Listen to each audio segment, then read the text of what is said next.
Это орхидея с немытыми корнями. Друзья, всем привет! 5 месяцев назад на нашем канале выходило видео, в котором мы потрошили вот эту орхидею, доставали ее из магазинного горшка. Она после потрошения несколько дней стояла в прозрачном кашпо. Корешочки у нее подсыхали. Мы ждали, чтобы посмотреть, как будут чувствовать себя корни, чтобы понять, какие из них живые, какие из них погибшие. И после потрошения, через несколько дней, мы эту орхидею пересадили вот в эти кубики из коры сосны. И когда пересаживал эту орхидею, я отвечал на вопрос, который задала одна из зрительниц насчет того, почему я не мою корни орхидей. И что, мол, грязные корни орхидеи несут с собой много заразы в посадку новую. И в будущем это может отразиться на самочувствие самой орхидеи. Ну вот прошло 5 месяцев. Я хочу показать вам ту самую орхидею. Я сейчас сюда буду вставлять принтскрины, сделанные из тех двух видео, в одном из которых мы потрошим эту орхидею. И второе видео 5 месяцев назад, когда мы эту орхидею пересаживали. Плюс сегодня, конечно, тема основная, это не речь о немытых корнях, а больше все-таки о вот этих вот кубиках коры. Как готовить эту кору, вопросы задавались, как ухаживать за этой корой и орхидеей в этой коре. Вот, собственно говоря, об этом сегодня видео я и расскажу. И вот посмотрите вот на эти принтскрины. Это, друзья, вот такой вот лиловый биглип, который я назвал биглип лиловый краб, потому что это тестовый, новенький биглип. И вот видео у нас было 24 июля, как раз так и называется: корни орхидей обязательно мыть, или пересадка орхидеи с грязными корнями. Вот в этом видео мы эту орхидею потрошили, доставали. На следующем кадре, друзья, можно посмотреть, как выглядели в горшке корни этой орхидеи. Посмотрите, продавец эту орхидею прислал мне, немножечко в таком, знаете, потрепанном состоянии. Верхушка цветоноса была сломана. Купил я, значит, эту орхидею, получается, 7 месяцев назад. Упаковка была очень-очень плохая. И вот такое вот состояние корневой системы. В половине горшка корней просто не было. И, значит, следующий, третий слайд, посмотрите, видео уже на видео.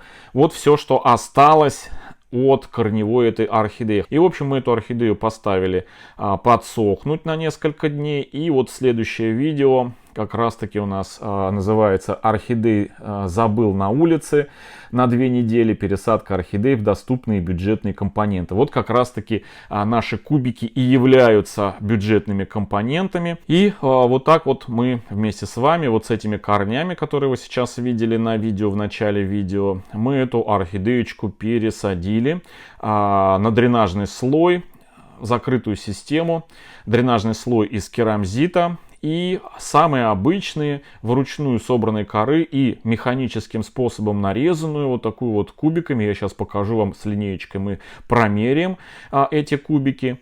И организовали вот такой вот, друзья, в эту посадку в закрытую систему организовали мохсфагнум фитиль, естественный фитиль мохсфагнум. Вот такой вот. Значит, все ссылки на потрошение этой орхидеи и ссылочку на пересадку этой орхидеи я в верхнем правом углу оставлю, можно все подробно посмотреть. Значит, вот те самые ее корни, которые остались, и вот такое вот состояние на сегодняшний день корневой системы. Где-то у нас пробиваются новые корешки у этой орхидеи, сверху наросли. В общем, друзья, орхидея чувствует себя, сейчас я ее покажу вам, чувствует себя очень даже неплохо. Вот прошло 5 месяцев после пересадки, и у нас орхидея вот такое вот сейчас состояние. Буквально сегодня утром эта орхидея раскрыла свой первый вот такой вот бутончик. Посмотрите, какая красота. Просто обалденно. Еще даже не до конца его раскрыла. И чтобы понять, можно было, какой окрас у этого биглипа. Но, если вы обратите внимание, у этой орхидеи, значит, раскуклена почка верхняя, самая последняя, которую мы, где делали обрезку на старом цветоносе. И новый цветонос, наросший, тоже готовится вот к цветению, да. И вот это как раз к вопросу о том, пару дней назад мы на канале говорили с вами на тему цветоносов. Как срезать, нужно ли срезать палки цветоносы, а если срезать, то как обрезку делать. И речь шла о том, что орхидея сама решает, доращивать ей цветонос или нет. И вот в нашем случае, видите, она тоже раскуклила на старом цветоносе почку, вытянула вот такой вот прекрасный, даже толще, наверное, доросток цветоноса на старом. И растит новенький, чуть потоньше. Ну, посмотрим, понаблюдаем. И, кстати, 5 месяцев назад у нас при пересадке вот этих вот двух листиков не было. То есть после пересадки орхидея решила не особо заморачиваться с корнями, хотя она тоже немножко вот нарастила сверху корешков, а больше посвятить себя вот цветению. Посмотрите, какая прелесть, какая красота. И теперь речь вот про эти кубики. Я думаю, что, наверное, этим видео мы закроем тему кубиков, потому что про кубики очень часто спрашивают, задают вопросы, как ухаживать за орхидеей в таких вот кубиках, которые продаются в группах, девочки продают, собирают сами кору и, значит, продают вот такую кору. И нередко можно встретить крики о помощи, в плане того, что на этой коре появляется как бы плесень, где-то у кого-то белая, у кого-то с зеленым таким отливом. У нас тоже на канале нередко при использовании вот этой вот коры, при посадке орхидеи в эту кору появлялась плесень, с которой мы успешно, собственно говоря, боролись. Но не то, что боролись, а просто в одном случае мы не обращали на нее внимания, подольше у нас просыхала орхидея после полива, и после одного-двух полива с просушкой такой, знаете, чтобы кусочки, на которых появилась вот эта вот плесень, просыхали, и вот после просушки, двух просушек, эта плесень исчезала.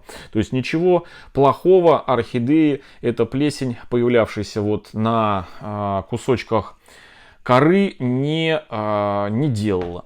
И в связи с этим, когда, значит, я рассказывал про эту кору, возникали вопросы, как подготовить кору, чтобы подобного не было.